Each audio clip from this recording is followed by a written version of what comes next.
வணக்கம். என்னுடைய பெயர் ஜெஸ்ஸி அரோரா. நான் ஈதல் ஃபவுண்டேஷனோட ஃபவுண்டரா இருக்கேன்.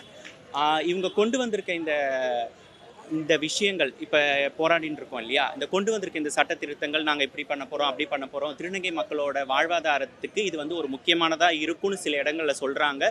இவங்க தான் திருநங்கை, இவங்க திருநங்கை இல்ல. இப்படி இருந்தா தான் திருநங்கையா இருக்க முடியும்னு நெறைய நெறைய வந்து இவங்க பிளாக்க கொண்டு வந்திருக்காங்க. இதனால என்ன இஷ்யூ ஆகும்னா, ஒரு கடைக்கோடியில இருக்க ஒரு ஒரு படிப்பறிவில்லாத, கல்வி அறிவில்லாத திருநங்கை தன்னை திருநங்கையா மாத்திக்கணும், தன்னை டிரான்ஸ்ஃபர்மேஷனுக்கு கொண்டு வரணும்னா, அவ யார போய் அணுகுறது, என்ன பண்றது, எங்க தன்னை போய் காமிச்சுக்கிறது, நான் யாருன்னு யார்கிட்ட சொல்றதுன்ற புரிதலும் இருக்காது. அண்ட் மெயின் திங் இதனால நெறைய குழப்பங்கள் வரும். தனி மனுஷங்களுடைய சுதந்திரம் பறிக்கப்படும். அண்ட் மெயின் திங் தோழர் கல்கி ஒரு விஷயம் சொன்னாங்க. நாங்க மினிஸ்ட்ரியில போய் இந்த விஷயத்த நாங்க பார்த்தோம். இந்த விஷயத்த பத்தி பேசுறச்ச எக்கனாமிஸ்ட் வந்து எங்ககிட்ட பேசினாங்க. அவங்க என்ன சொல்றாங்கன்னா, திருநங்கை மக்கள் அவங்க வந்து வெளியில வர தேவையில்ல. வீட்ட விட்டு வெளியில வர தேவையில்ல. அடிதானே வாங்குறாங்க. பெற்றோர்கள் கிட்ட அடி வாங்கட்டும், அவங்க அங்கேயே இருக்கட்டும். நாங்க சொன்ன கோட்பாடுகள்ல அவங்க டிரான்ஸ்ஃபர்மேஷனை ஸ்டார்ட் பண்ணா போதும்னு அப்படி சொல்லியிருக்காங்க.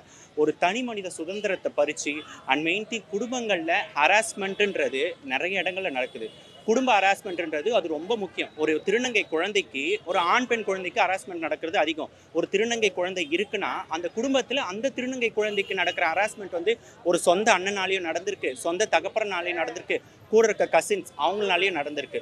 ஸோ இந்த சட்ட மசோதாவை கொண்டு வரக்கூடாதுன்றதுக்காக தான் திருநங்கை மக்கள் இவ்வளோ கஷ்டப்பட்டு போராடிட்டு இருக்காங்க. கண்டிப்பாக இது ஒரு நல்ல ஒரு ஆன்சர் கிடைக்கும்னு நம்புகிறோம். தேங்க்யூ.